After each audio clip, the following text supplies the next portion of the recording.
Okay, our first example involves a change of base. So I'd like for us to rewrite that expression 16 to the x over 2 with a base of 2. Okay.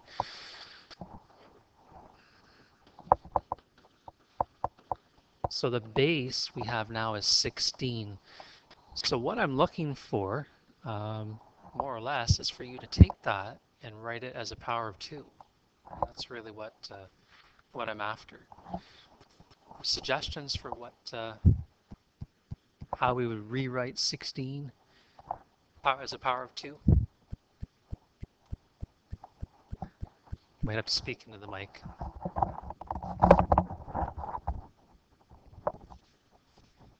2 to the 4. Yes, Chris, that's right.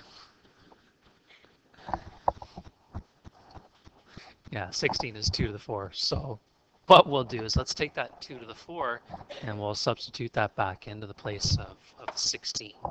Okay, so I'm going to try to color code this so it looks ever so wonderful.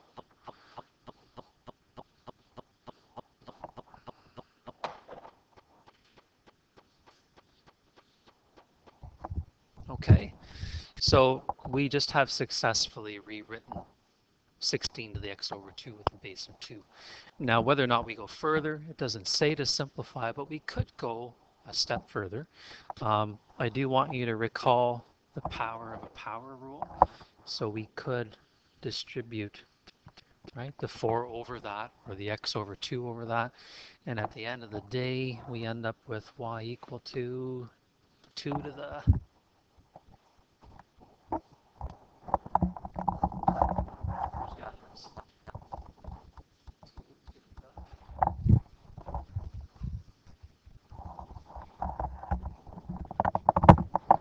2x, isn't it? 2 to the 2x, right? You can see how this 2 here would divide into the 4, leaving us with a 2. So 2 to the power of 2x. Any questions at all about what it means to change a base? Okay. There also is a change of base when it's written in a logarithmic form. So recognize that this form here, this is exponential. This one here is logarithmic. Okay. So according to a particular proof, and I think you guys might have seen it maybe briefly last term. I don't know if I just did a quick video on it, a proof of log A over log B, something along those lines. I think it's even still posted. So if you want to see it, you can go back and have a look at it. But this is here, this formula, this is what we call a change of base formula. And it's really handy because if you're not using base 10 logs, then it allows you to evaluate with your calculator. So what we'll do is let's use this expression to rewrite that one. Okay.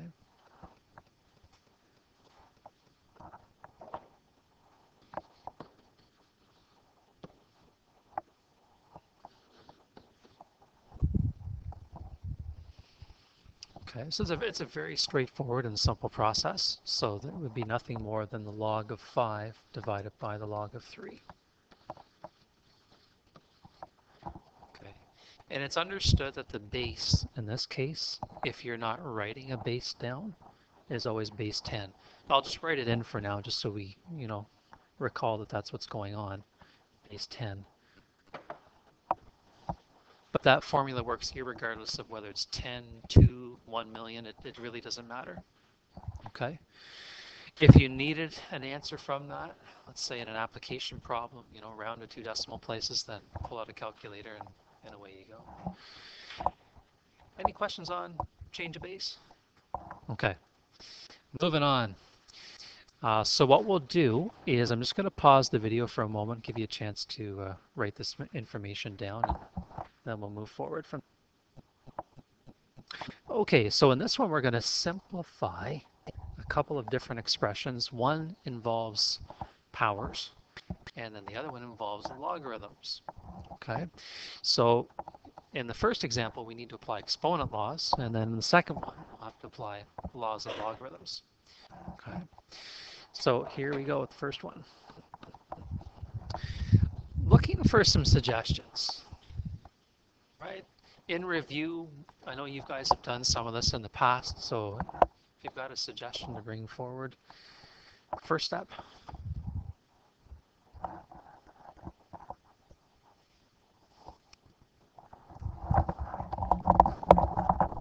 First, use the exponent laws and multiply 2 by -2 on the top and 3 by 4. How's that sound, everybody? Sound good? So we're going to take this exponent and then multiply it by the 3. So we'd have xy to the minus 6. And then Sabina, you then said also take the 4 and we're going to multiply that in. Okay, and use the power of a power rule. In fact, we have a product of powers in the denominator. So it's the power of a product. So we have x to the 12th multiplied by y to the 12th. So far, so good. Okay, we have a little bit more we can do. A little more we can do. And part of the answer should relate to trying to re-express it without the negative exponent. Okay. Chris, what would you say to that? Rewrite it as 1 over x y to the -6, x to the 12, y to the 12. Okay. So it sounds like you want to. So take this term here, y to the minus 6, bring it into the denominator. Okay. And when you do that, you said y to the 6th. Okay. So according to the negative exponent rule, yeah, the signs are going to change. So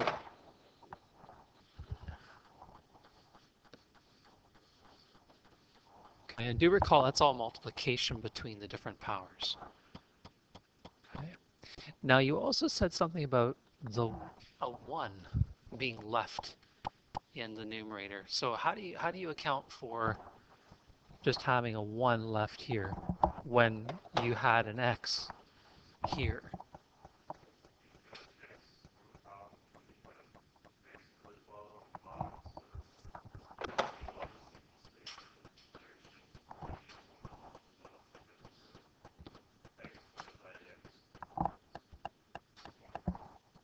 Oh, I see what you're. So divide the top by x, the bottom by x. So we'll have x to the 11 left here. Okay. So another way to express that division you just said is, notice what you did with the y to the minus 6 and how you drop that down. Another way to show division as well is to take that x. You could rewrite that as x to the minus 1 down here. Right? It kind of has the same meaning, and that's going to end up producing the same power with the base of x in the denominator. Last but not least,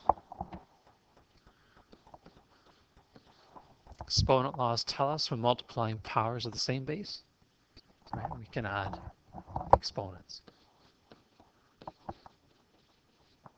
And there you have it.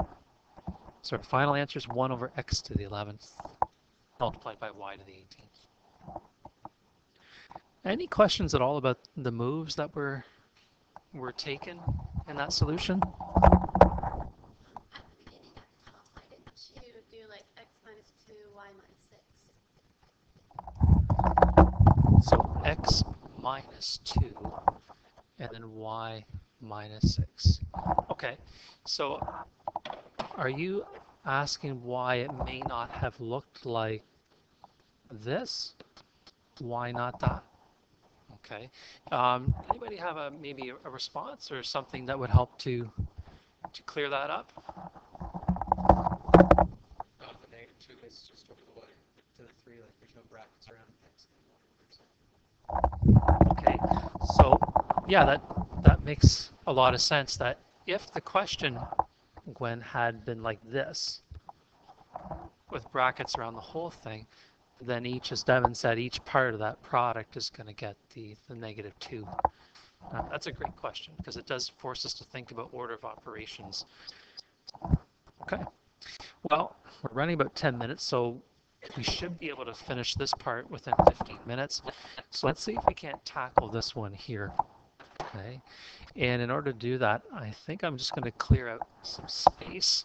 So I'm going to erase this portion of the solution. In fact, I might just clear the whole space.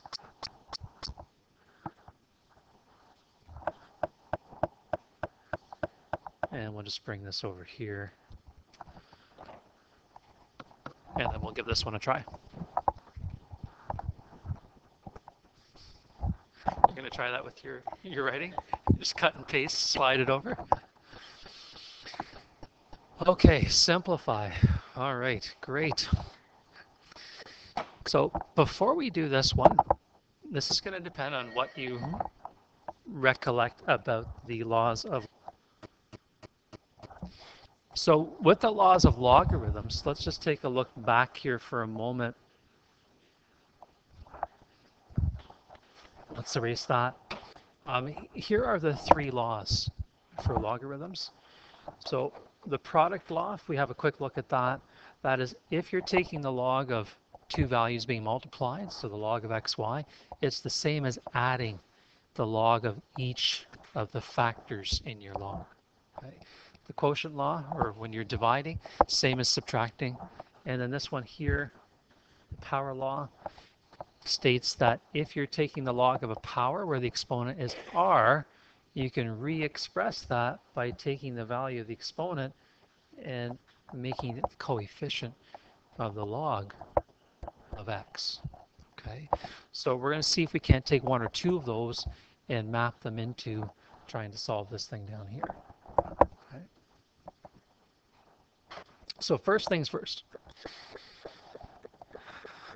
What is your eye immediately? I know my eye is trained maybe in a different way to gravitate towards looking at this certain expressions or symbols first, and then that tells me what to do. Is there anything that your eye is sort of being attracted to in that expression, like right away? What are you looking at? Chris? Lots of logarithms and split up the log x times y. So you're thinking of doing a split with the log of x times y. So you're thinking of maybe going log x plus log y. Okay, that will work. That's a suggestion. We can do that. Other things? Anybody else thinking something else? Did anybody look at these signs here? Anybody consider if those have any bearing on the problem? So for instance,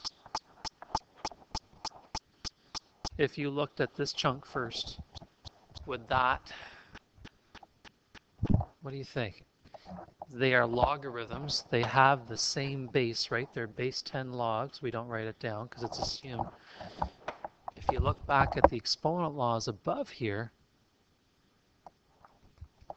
when you are adding, right? When you're adding two logs together and they have the same base, then it tells us that we are allowed to multiply those together. So that might be another strategy to use. So we could start with Chris's, and this one here would be another way to look at it as well. So we could try both. Okay. So if we move forward on that, we could say that that is the same as the log of xy being multiplied by x. Okay, so xyx, which is the log of x squared y.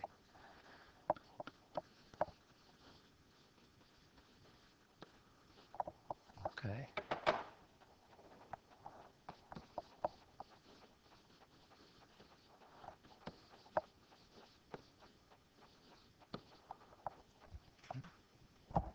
So far, so good. Okay. So again, remember we're working with logs that have the same base, which means that we're allowed to apply the exponent, or sorry, the logarithm laws to it. So if your eye is now focused on the subtraction symbol that's there, if we then revert back to here, if we go with the quotient law, what would you say about that? Any suggestions? For instance, how would you write it down?